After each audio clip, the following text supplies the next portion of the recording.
believe in reincarnation? Do you believe that this woman could actually be reliving past life memories of a witch who was dragged to the stake in 15th century England? Reincarnation is the ancient doctrine that promises that humankind shall not only survive physical death, but decrees that the soul shall live again in other fleshly incarnations. And could this woman really have lived before as an Egyptian high priestess of Isis? Did this man suffer amputation in this lifetime because he chopped off the feet of runaway slaves in a previous life experience?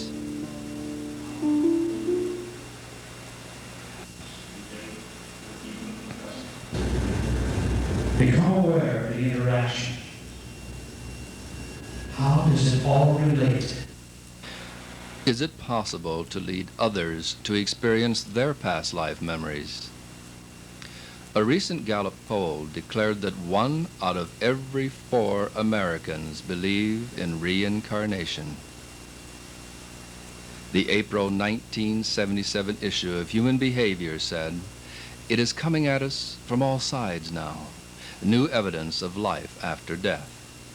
The deluge, in fact, is so heavy that 10 years from now, the idea of reincarnation will be just as acceptable as hypnosis is today."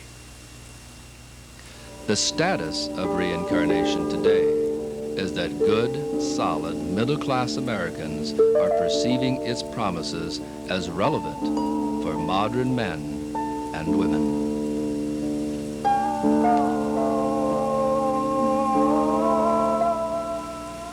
But as an adult, Barbara, do you think it was an advantage or a disadvantage? Absolutely an advantage. An advantage to remember your past life. Absolutely, it was How fantastic. do you use it? How do you use it in a practical way? All the time. Well, It doesn't bother you? There are 2 or 3 lifetimes going through your head oh, there's at more once? than that. More than that? How do you sort it all out?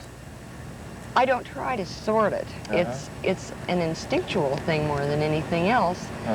I think that the individual that knows or thinks they may know who or what they may have been in another time, in another place, has a distinct advantage over an individual who thinks that this is the only now that they have.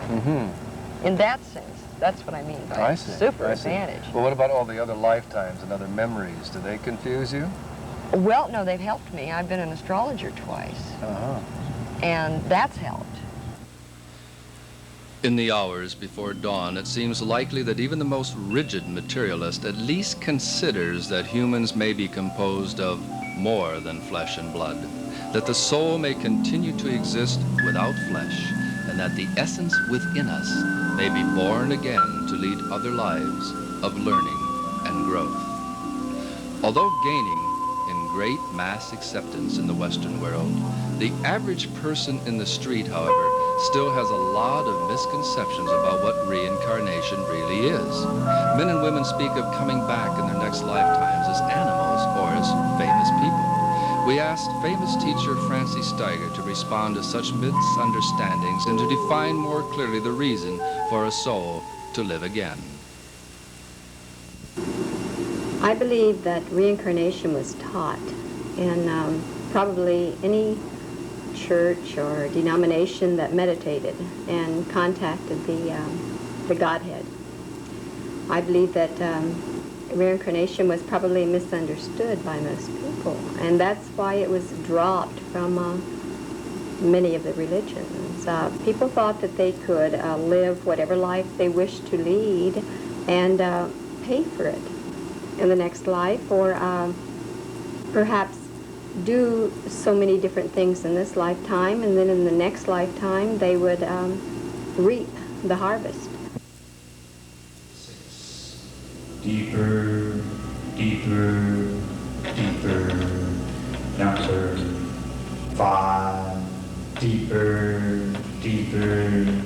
Hypnotist publisher Dick Sutphen has been conducting seminars in regression to what would seem to be the former lifetimes of the more than 20,000 men and women who have attended these workshops in major cities in the United States.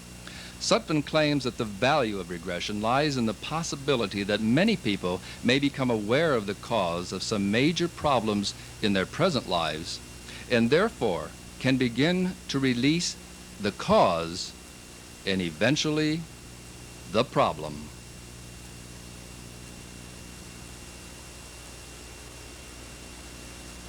My response would be to simply look at the value in it. If there were no value, if there were no way we could document a lot of results, not only to substantiate the fact that there is validity to the belief system and to the experience, which you and I both know we can do that, with a great many cases, my own cases, I could do that. But I can do a lot more than that. I can show value. And that value would be in resolving problems or hang-ups or conflicts, in somebody understanding themselves. Maybe the value is as simple as somebody accepting these ideas, because acceptance of these ideas, Brad, will change their life. I mean, if you believe in reincarnation and karma, you can no longer blame someone else. And talk about transforming the world. If we had a world of people out there who didn't blame, who didn't point fingers, and say, you did it to me and it's all your fault, the planet would, to me, be instantly transformed. Rather than punishment visited upon one, karma is said by many exponents of reincarnation to be the natural working of God's law, divine compensation. Karma is therefore cause and effect in operation. A few years ago I lost my leg. It was cut off because of circulatory problems. Actually, I was born with only half a foot on the left leg, and my right leg was cut off 7 or 8 years ago. And so a friend of mine, a doctor in Wyoming, suggested that we explore the past, explore my mind and the past lives. So we said, okay. He assisted me to reach an altered state of consciousness, and the impressions arose in my mind as to why I should have had these problems of the leg being amputated when I was quite an advanced age, and why I was born with only half a foot on the left leg. So the first impression that came to me was that I was a slave owner in America. Now this is the impression under hypnotic regression. This is the impression under hypnotic regression, or altered state of consciousness, whichever you like to call it. And I was a slave owner, and when the slaves ran away and we caught them and brought them back, I chopped off half their foot, keep them from running away again. They were my property. I could do as I like with them.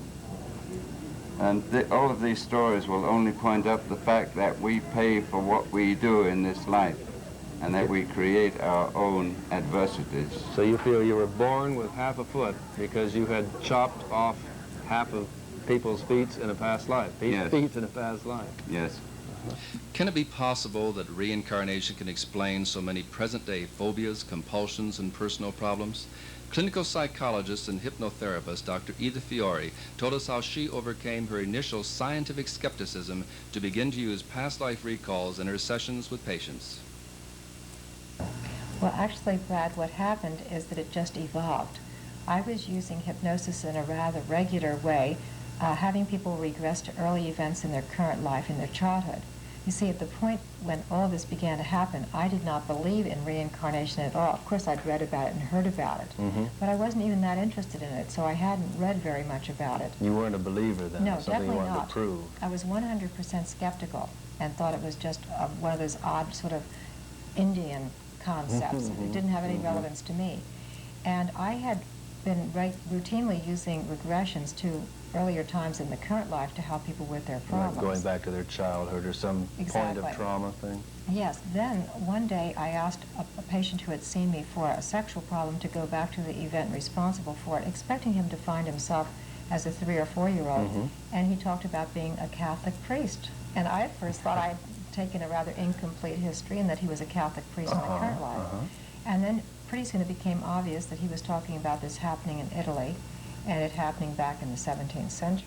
Perhaps reincarnation can also explain the mystery of child prodigies. When he was only 17 years old, Dr. Patrick Flanagan gained international recognition for his invention of the neurophone. an electronic hearing aid which allows deaf people to hear by bypassing the ears and transmitting sounds directly to the brain. He was hailed by Life magazine as one of the United States' most promising scientific researchers when he was but a teenager. But Flanagan had actually been a working scientist since he was 11. Dr. Flanagan told us frankly that his head start in science was due to knowledge retained by his soul from past life memories. Studied the whole subject of child prodigies, trying to understand myself, and as a child I told my mother that I remembered past lives, and I think that a lot of the things that child prodigies do come from past knowledge, so I'm a firm believer in reincarnation because of my own experience. So this is nothing new for you then as a scientist. In other words, you had always believed and really felt that your preternatural abilities were a result of past lives. Oh, sure, because basically a lot of the studies I got into as a child were because of that belief. The studies of yoga and different things in an attempt to understand the mechanisms or whatever. As interest grows in reincarnation, researchers are beginning to experiment with new techniques of assisting men and women to explore their past lives. We visited hypnotherapist George Kogan in his clinic in Scottsdale, Arizona. What about all this equipment here? What are we seeing here? All right.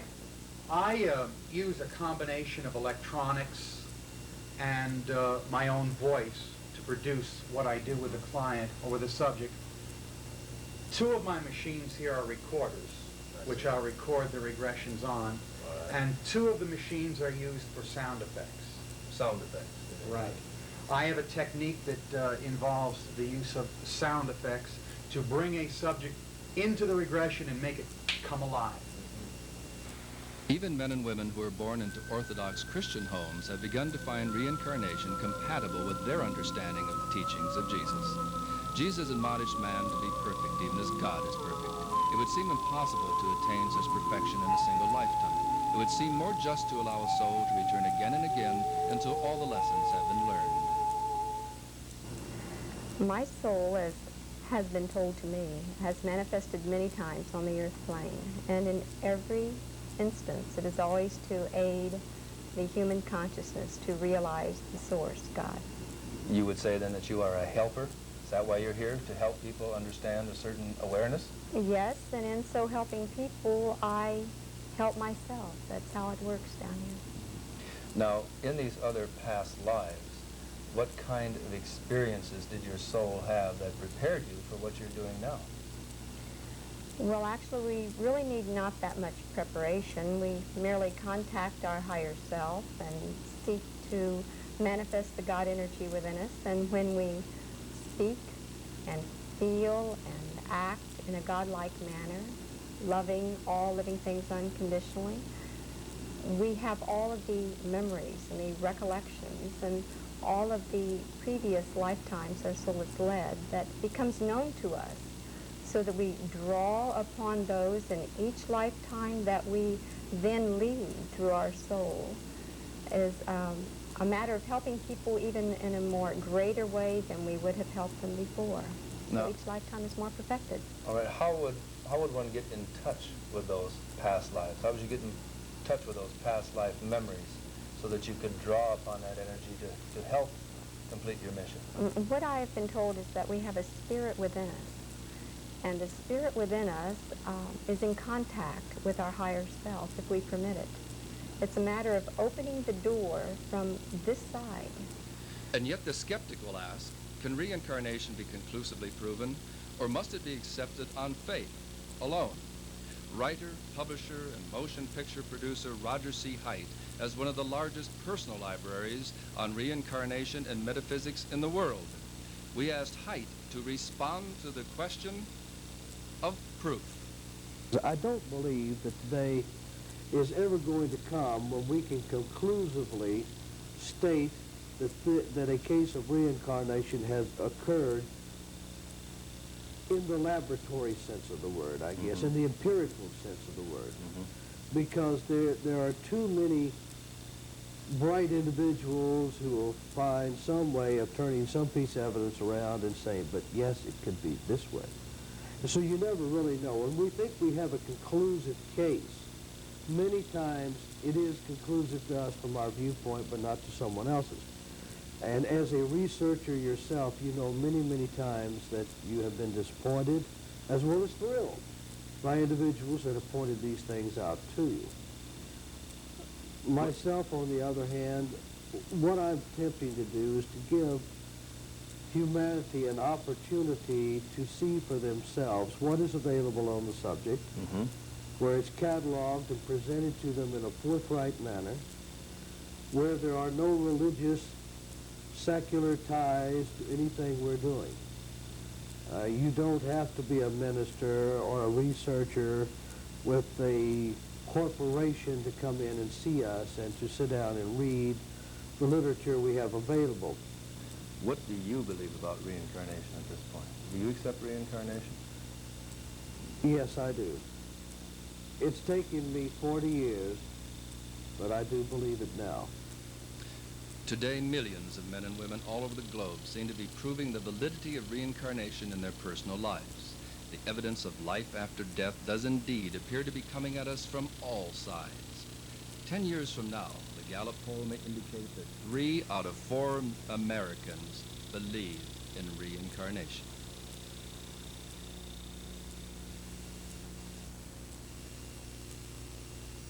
Another child prodigy we interviewed was internationally acclaimed actress Susan Strasberg, star of several motion pictures, and daughter of the late Lee Strasberg, the originator of the Method School of Acting. Susan openly discussed her belief in reincarnation and what she termed practical mysticism, and she saw them as most important and viable concepts for Western humankind. Exercises that work, whether you believe in them or not, if you're willing to devote any kind of discipline or time to them. Would these be like little rituals you're going to give people? Or? Well, no. In other words, there are let's say, meditative processes or different ways of working with consciousness in the mind, which, whether you believe it or not, the step-by-step doing of it creates certain kinds of experiences. And you know, it's like the math. If you haven't been there, no explanation is possible, and if you've been there, no explanation is necessary. Right. When did all this become possible and no explanation necessary for you?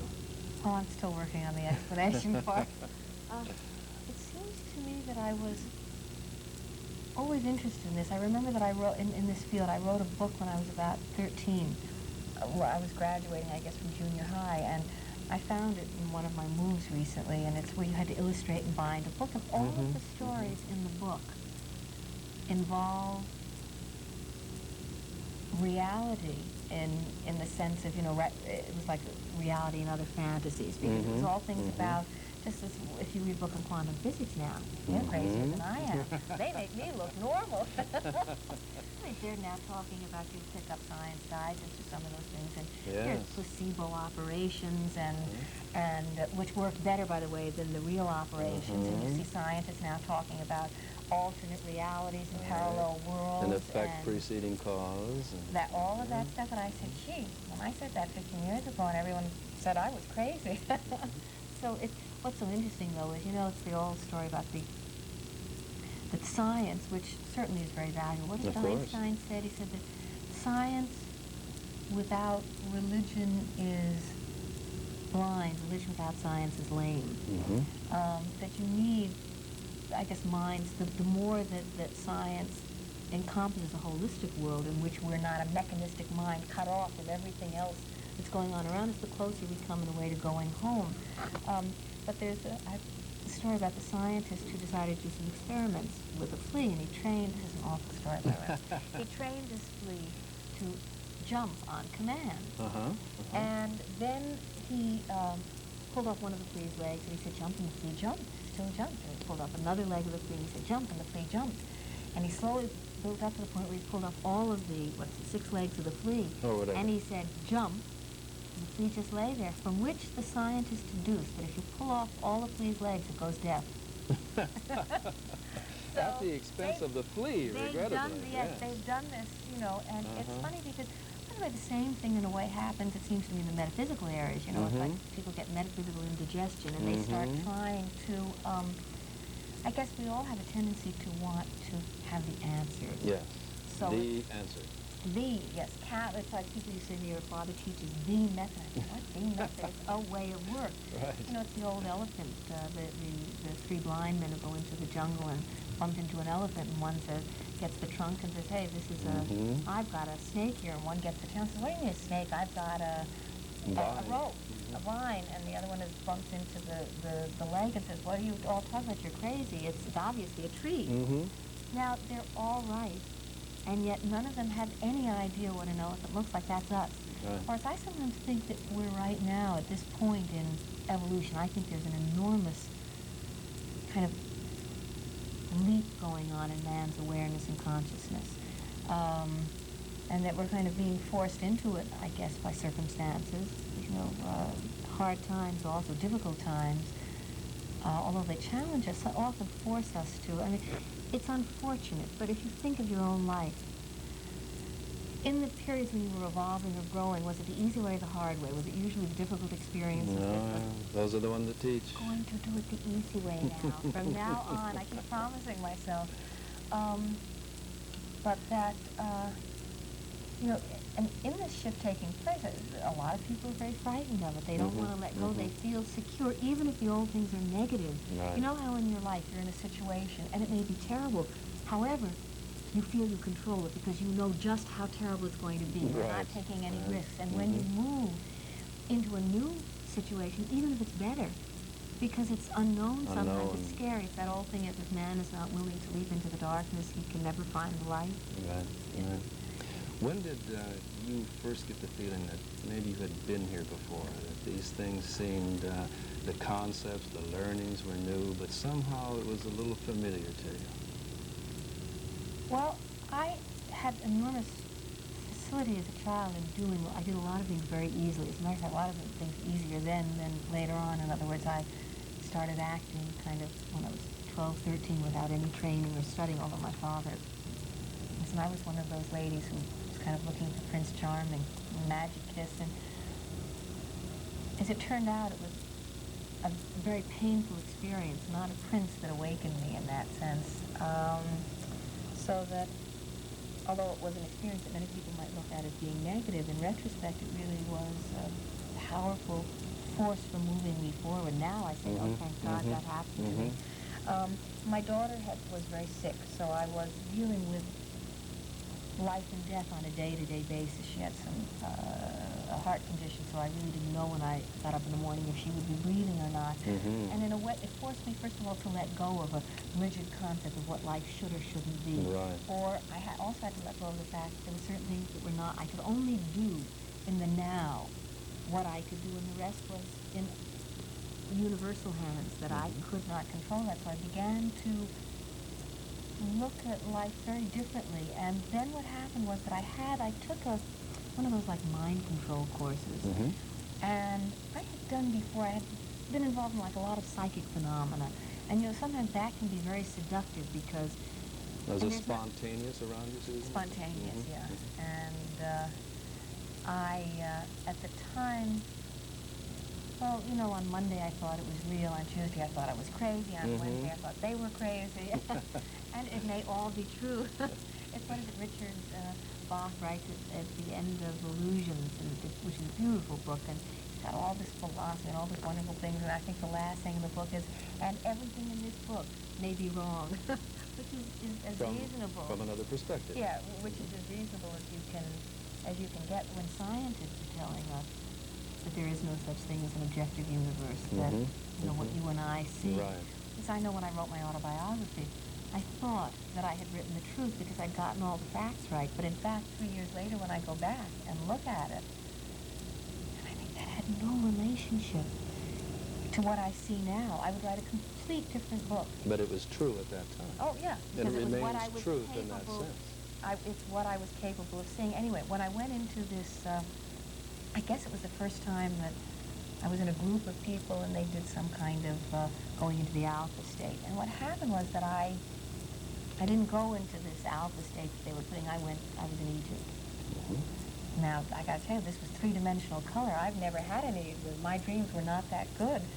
And not only that, but it had a different texture to it. I've had precognitive dreams, which have the same kind of thing where they're a different taste and smell, and the sound is different.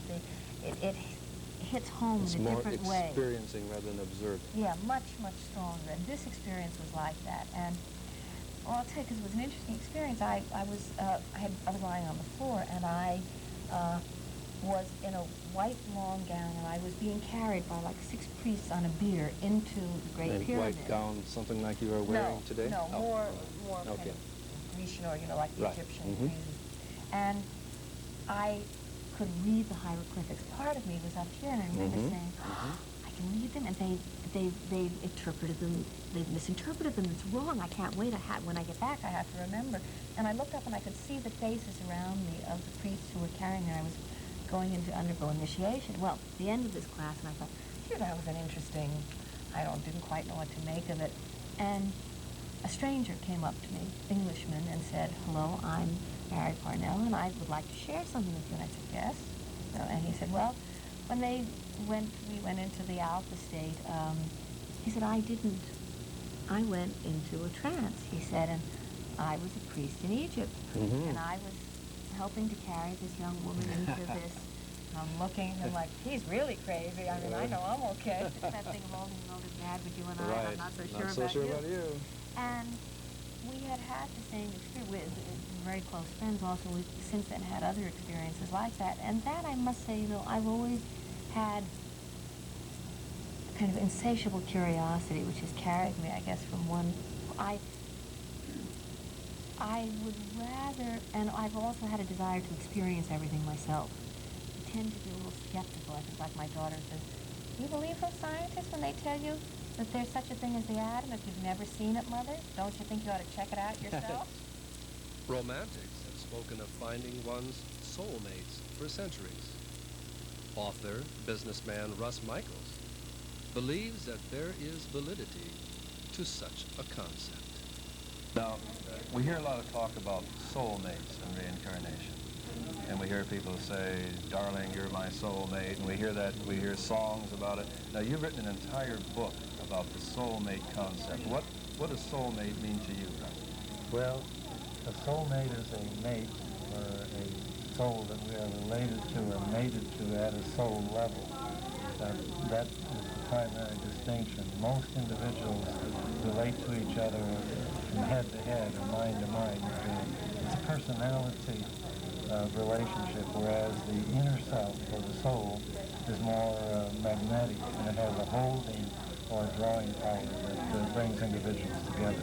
Okay, so you're not using that in a casual romantic sense then. You're talking about a higher plane of existence where a vibration attracts souls together? Yes, definitely. In my book, Finding Your Soulmate, I mentioned that at the physical level, at the exterior level, opposites attract, but on the inside, that likes attract. Interesting. An individual will draw to them what they are, and vice versa. All right, so then two people who meet each other and they feel this great magnetic attraction, this physical attraction, is that necessarily then a soulmate, or is that just kind of a infatuation? It could be an infatuation. It often is. That which draws individuals together, holds them together in a long period of time, because it's the inner self of the soul. When people meet at personality levels, they may feel and think alike for a while, but that disappears very rapidly. Whereas the inner self and the connection at that point is a lasting connection, and even if the relationship doesn't endure, the relationship has a meaning far beyond just a casual acquaintance or a passing moment. There's something being worked out in depth between two individuals.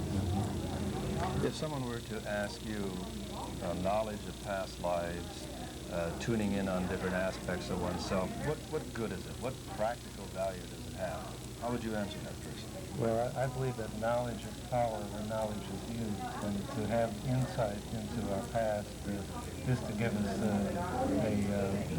sweep or an overview in terms of controlling our present existence so that we can do what we need to do.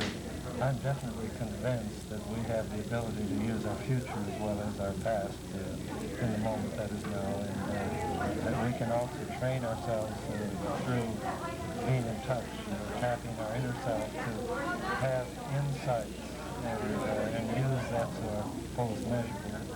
The knowledge of reincarnation or the past existence definitely prepares us for experiences that we might not otherwise understand and can cope with or handle. It shows not only our strengths but also our weaknesses and what we can do about them or where they come from. Russ, do you feel this great interest that we see being expressed in such things as the conferences at which you're speaking now, and I know you do a lot of conference work all over the United States. Do you think this is just a fad interest that's going to just disappear in a few years, or do you think it's going to continue to grow? Well, I definitely know that it's going to continue to grow. Like yourself, Brad, I started working with this new consciousness of this new age many years ago at a time when about 7% of the public were interested in ideas like reincarnation or astrology. And I've watched it jump from 7 to 15 to 25 to 50. Now there are polls that say that there's approximately 85% of the people in our country who are interested in New Age consciousness, and that's quite a leap. And that's quite a leap. And it feels good, being a worker like yourself, to watch the results of our labor. Well, very gratifying. Let's say someone comes up from the audience or catches you on the street corner and says, "Hey, Michaels, aren't you the guy who does these past life things? Aren't you just exploiting people's need? Aren't you just touching something within them? Aren't you just trying to rip them off for a buck?" How would you answer that? Well, one of the difficulties in life is that most people think facts are facts when things are only beliefs. Most of the things that we call facts are beliefs that we have concerning life situations, and we're trained to believe that the religion that we're raised in is a fact, or that the science that we've been taught is a fact. Life science is the fact. We are alive, and we express ourselves. And so the individual needs to explore the regions of life, and there are so many life scientists today who can teach individuals to become aware and to relate to who they are and what they are and where they've come from. So I definitely feel that we don't have to be on the defensive, that an idea is an idea, and if you live by that idea and it's a good life, then you should express it and share it with others and show them how to get in touch with themselves as well. 10 years from now, what do you see then as the acceptance of reincarnation and New Age thought? Even more so than today. If within a period of 15 years or 20 years, as I've seen, consciousness expand and open to these ideas from 7% to 85%, in 10 years, more people are going to be awakened to who they are and what they are, and there'll be more teachers who will arise.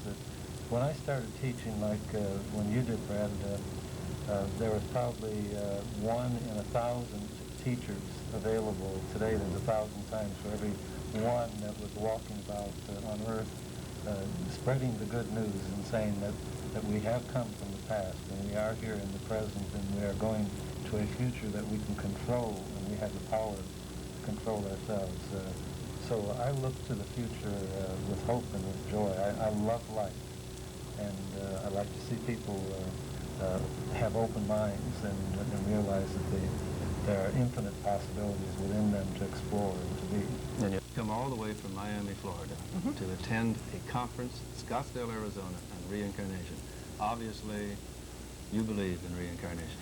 Well, I've studied reincarnation for about 15 years now, and I've had several regressions, and all of them have convinced me more and more that reincarnation is viable and believable. As a belief Doctrine. construct and as a doctrine. Now, were there any experiences, starting as a child, that convinced you that reincarnation was something more than some mystico-esoteric East Indian belief? Yes, there's many correlations between some of the affinities I've had for certain things in this lifetime and some of the experiences that I've had in past incarnations. Personally, I've experienced about 6 of my past lives. 6 past lives? You remember Some 6 came, past lives? Some came spontaneously and some through regression. You mean like you would see something or someone would say something and you would get a flash then of a scene?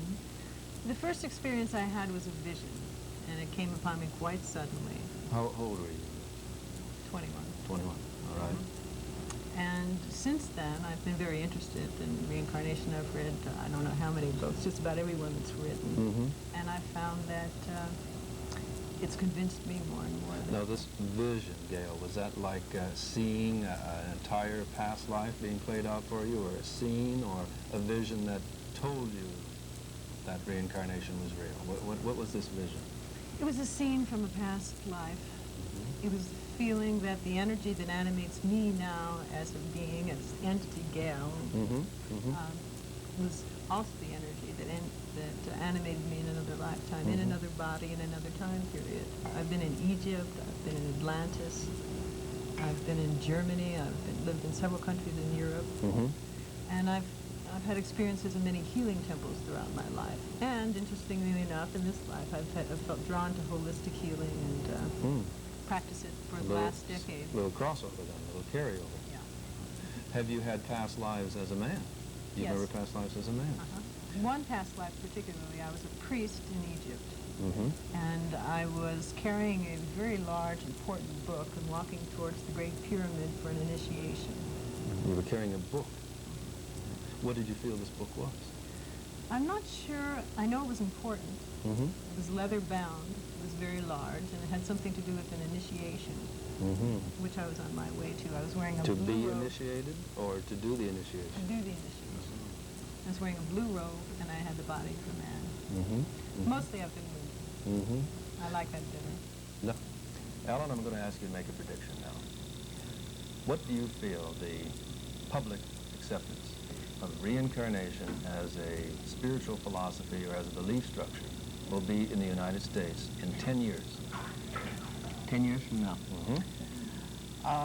My guess is that there's going to be an intensification of a variety of religious philosophies.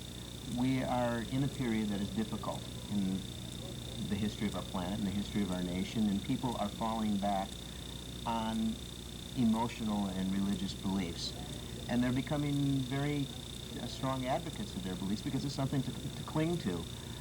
I think that reincarnation will increase. I do not see, in my mind, within the next decade, a fabulous revolution in which traditional forms of Christianity or other religions are going to fall by the wayside and reincarnation will replace them in the minds and the hearts of the majority of the populace. But I think that it is going to become a growing and moving force.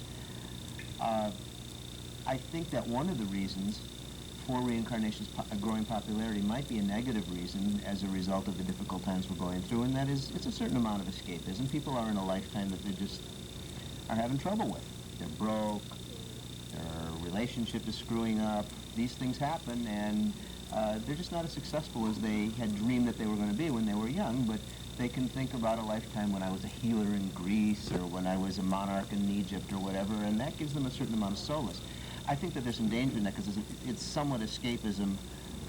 It's escaping from the reality of what they've got to do right now to improve their existence. But for whatever reason, for those kinds of reasons and for the reasons of just needing something inside to believe in when the stuff outside is not so much fun to believe in these days, I think that reincarnation, as well as other religions, is going to enjoy a growth pattern. Very good. Thank you very much for sharing your...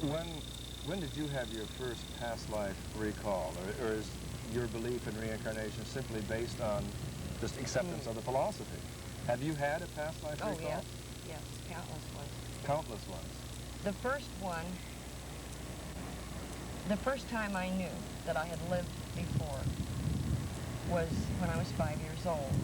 In fact, I wrote you about this because this is part of your work with the starseed concept. and I was in a field of poppies, and in California, where I was born, there used to be whole fields Lots of poppies, right? Okay. And I was sitting as a small child, really just almost up to my neck in poppies, and I saw this brilliant light. And at that point, something told me, or allowed me to know, that I had been before. You had been before? I had been as a being before. In the poppies? Was it you'd been before in the field of poppies? No. I had the essence, whatever this is that we carry. So it's just like a cosmic moment that happened. Well, there was much more to it than that. A being spoke to me out of the brilliance. I couldn't see this being really clearly, but I was given to understand that I was here for a reason. You were given like a mission in life? I had a freedom at this point to at least be aware of it. If I wished to pursue it, it was there. If I wanted to let it go, that was fine too. It was just a moment of recognition. Interesting. Now, do you feel as you grew up then that this was an advantage to you to have had this sense, or a disadvantage? Disadvantage. So, society was not ready. I see, but in terms of being aware of past lives, do you think that's advantage or disadvantage? Personally, I feel it was a disadvantage because it's not easy to be raised in, or wasn't easy to be raised in America. I think it was about a half an hour under hypnosis, solve a rather severe problem. I put it aside, and then I had another experience with another patient who was a social director for a cruise liner, and she had two rather debilitating problems. One is she had an impulse to jump overboard whenever she was a little foggy. That's a debilitating problem.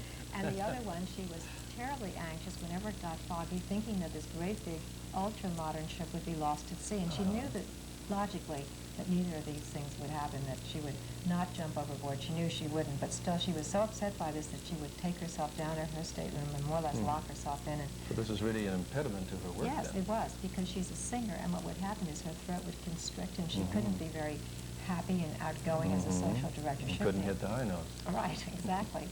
So I thought, well, maybe I couldn't really guess what was the cause of the problem, but I thought perhaps something had happened early on. So I took her back, and lo and behold, she found herself in two past lives drowning at sea. Now, had you done anything by regressing them to suggest they would go to a past life? No, I simply gave her inner mind the suggestion to go to the event responsible for the problem. That's all you said? Yeah, and in the first case, she found herself as a small Norwegian boy named Sven, frozen to the deck of a ship that was about to crash into some rocks while the elder Sven was saying, "Sven, jump!" She couldn't jump. And that's where the impulse to jump comes from whenever it gets rocky. Right. And in the other case, she found herself in a small fishing boat in a heavy, very dense fog, being lost at sea, and then a storm brewing and big waves, and then drowning at sea. And all the terror of knowing that he, because she was a he in that lifetime, was lost and would probably not make it, which indeed did happen. So how did you deal with that then? Again, the same thing. Because I did not believe in reincarnation, there was only one alternative, and that was fantasy. And I thought, this is very strange. A month or so ago, I had this other person, and now this one. I thought, people really must be crazy in California. Maybe it's catching. Yes. I had just moved here from Florida, and I heard that they believed in kooky things, and I thought, that proves it. That proves it. So then it was the third case that was the turning point of my entire professional career. And this was a woman who had a snake phobia. And we went very carefully back through her current life and could not find the cause of her snake phobia. And then, remembering the other two people and feeling very foolish indeed, I asked her inner mind if she had an experience with snakes before she was born, expecting her to come out of trance and say, "Dr. Fiore, have you kind of gone crazy or what?" But she was using finger signals, and her yes finger lifted, indicating yes. So I asked her to go back to it, and she described very vividly reliving an experience in front of what must have been a Mexican pyramid, a ceremony with the main chiefs with poisonous snakes in their mouths, dancing around, and then finally hurling the snakes to the ground, cutting off their heads, and everybody heaving a big sigh of relief because good had triumphed over evil. I brought her back to the present, still deeply hypnotized, and she said, "What was that? I don't want to remember that. I don't understand it." And I said, "Okay," and I gave her some suggestions not to remember it. Now she later was cured of, well, she reported that she was cured of her snake phobia, just as the social director was cured of her impulse to jump overboard and her apprehension and anxiety when through the dense fog, and the person with the sexual problem. And then I thought, hey, there's something to this fantasy technique. And then I began using it more and more, and that was, oh, a good 7 years ago. Now I use it 100% of the time. Well, let's say 99 and 64, 100% of the time. Because there are often events in the current life that cause a problem, and I use it for every kind of problem. Now, there was a sort of evolutionary period in their life where doing it tentatively and still feeling quite foolish, but when I saw the results I got, I thought this is great. But the interesting thing is about that third patient, as you realize, the therapist didn't believe in reincarnation, nor did the patient. Right, and it worked yet anyway. It worked. She went back to this very vivid experience, describing it with a great deal of emotion, and then was relieved of the problem. It's logical. It's justice. And it's in here. You don't look for the answers outside. It's all inside you. So we've got 1 out of 4 right now believing in reincarnation. I think in 10 years we're going to have that saying, hey, there's something going on here. I feel that there's validity here. And that will make it the majority belief system in this country. Only less than 10% of the people in this country belong to the church. We already have 25% believing that reincarnation may have validity, may be the basis of their reality. And the neat thing to me is that if we come to that point, we're talking about a transformation. We're talking about a shift, a consciousness shift that I feel would make the planet a lot better place to be because of many things. Self-responsibility, of course, just being one of them. It's pretty hard to rip somebody off if you realize for sure that you're going to get ripped off in return. I mean, it's just not too good. Yeah, it's cause and effect. Karma. Karma is part of reincarnation. They are. That's it. So, for those who accept it, you are obviously going to change the way you live your life. And I think you're going to improve it because I know that as a result of living that way, you're feeding the subconscious mind much more positive programming. So positive will beget positive. I see people just improving their lives like crazy when they really, truly accept inside that this is the basis of my philosophical reality. So in 10 years, I'm going all the way around to get to this point.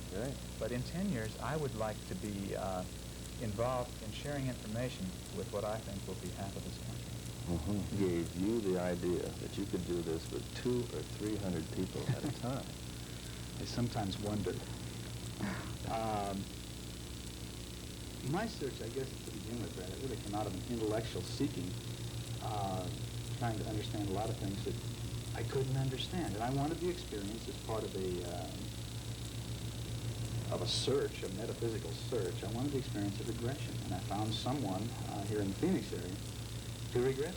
And I had to take self-hypnosis classes and all sorts of things. And he was doing very little of it, but he was willing to regress me. And what happened, the very first regression, is here I am, and I'm exploring, I'm seeing through my eyes in a, I guess, fantasy or dream-like situation. I'm seeing myself in a place I've never heard of before. I perceive to be Copan, Honduras, and I'm experiencing situations which historically later verified. I mean, even to the degree of the sun reflecting off the face of the main temple. And I'm saying, well, that means, of course, it faces west. And I found later there was no pattern in the way that they faced the temples in this part of the world. All of these things were able to be documented historically that I experienced. Even my death at the hands of the Spanish soldiers rolling through. So to me... So the first time, you're suddenly down in Honduras. I'm in Honduras, and I'm going through... I'm an Indian. An Indian dying at the hands of the conquistadors. Right. Now, did you believe in reincarnation before this? I was simply open. That was all. I was exploring psychic things. I'd had some psychic experiences that I couldn't explain. And that set me on a path that I wanted to know more and more. And of course, the more you read about this, the more reincarnation is going to come up. The whole Eastern thing, like reincarnation will stand out. What about that was part of it and all. And at that point, when I had the experience and it was historically correct, I needed to know more. So that's where I started. And I couldn't find out anymore. There was no one around who was doing it. So I decided to learn hypnosis. Mm-hmm. So I Do it went into yourself. training. Yeah, I went into training, and I learned hypnosis. And I started to explore first on myself, and then I started to explore with other people. And I started having the same sort of results, the same things that I'm sure you've had, and we can share many experiences on. People all of a sudden spontaneously speaking different languages, and all those things. Right.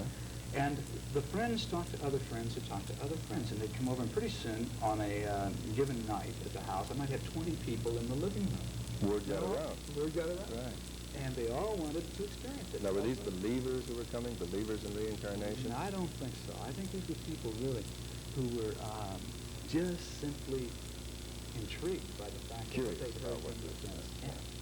So everybody wanted to experience it, and you have 22 people in your living room, and you know how long it takes to do a regression. Right, So I decided, well, let's try to do a regression with everybody at one time, and you're all going to silently answer in your mind.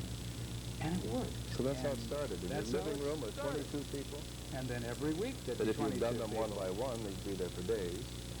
And so it grew. Pretty soon, I couldn't fit them in the living room. Right. So I was working in advertising art at the time. I had an art studio in downtown Scottsdale, and it had a back room that was big enough to gather more. So now I was up to 40, 50 people who would come, and it's always free. There was no idea of getting involved in business. It was just the interest was there. A friend would tell a friend, and of course I think there's something deep down within us that just kind of rings true, maybe, when we're exposed to these ideas, if it's appropriate. If it's appropriate. Boom, the door begins to open, and that's what happened. And then it just, I had to have a bigger place and a bigger place, and there were times where I questioned what I was doing, and it did take a lot of refining. I didn't come up with those techniques just, instantly. It was through working and working and working with people. Well, now Seems to have grown. Right, and now you have them refined. You have it down to, and we'll use this in the broadest sense, a science of actually...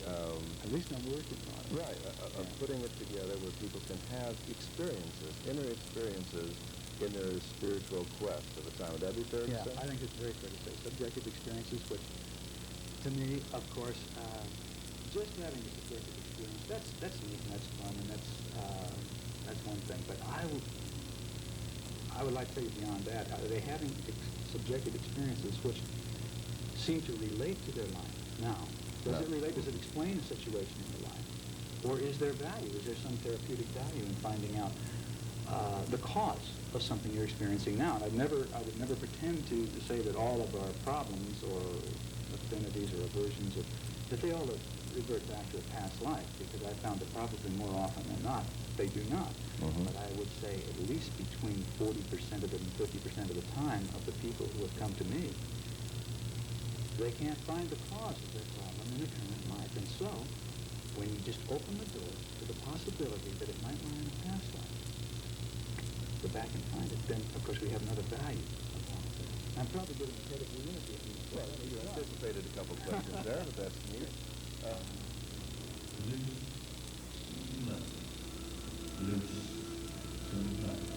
Just think of it.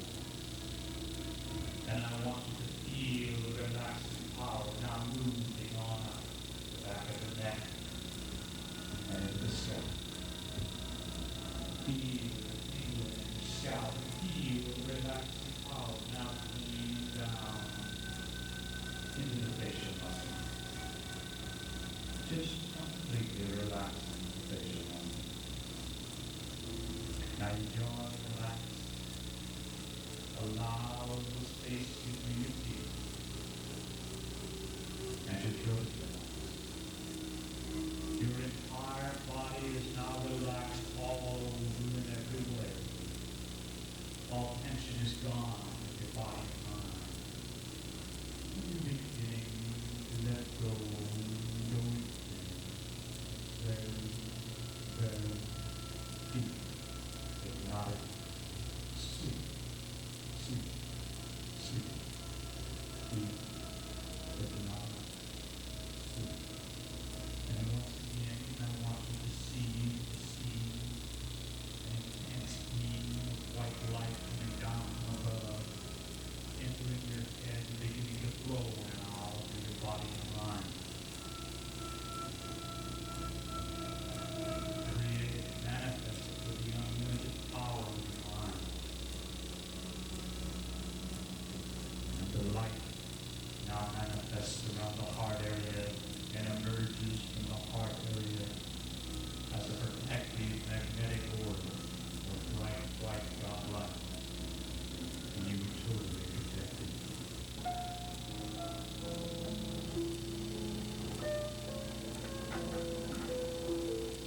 Every lifetime you have ever lived, every breath you have ever breathed, every word you have ever uttered, in this lifetime or in any of the lifetimes that you have lived in the past, you are going to cooperate with me once again to bring these lifetimes to the surface. Stepping inside this spiral of time, once again, with your arms outstretched, spinning and swirling toward the vortex, going backward, backward, backward in time, spinning and swirling, flowing and flowing, moving backward, backward, backward until you're hit. We're going to take you way, way back in time to a lifetime of major interest, a lifetime of major excitement. Moving back there now. The time tunnel is 5 divisions. You will move through each division, getting closer and closer to the light at the end. And that light is the vortex. And when you get to the light, you will step through the vortex and into the light of your past. Number 5. Moving backward, backward, backward through time. Spinning and swirling. Hands outstretched. Spinning and spinning. Flowing and floating. Backward, backward, backward through time. It's funny, I was saying that the actor that producer called Max Gordon, he's very, very skeptical of this whole area. On the other hand, he lived in the field. And he lived in his office, had a bed in the office and everything. And one day, a friend of mine, Arthur Forsby, one of the songwriters who wrote like Dancing in the Dark and Back Entertainment, said to me, hey, Max, I'm curious, you know, you're so skeptical. I mean, what do you think that people believe in something like reincarnation? Max said, of course I do. He says, listen, Arthur, says, I can't believe we close here and don't open someplace else.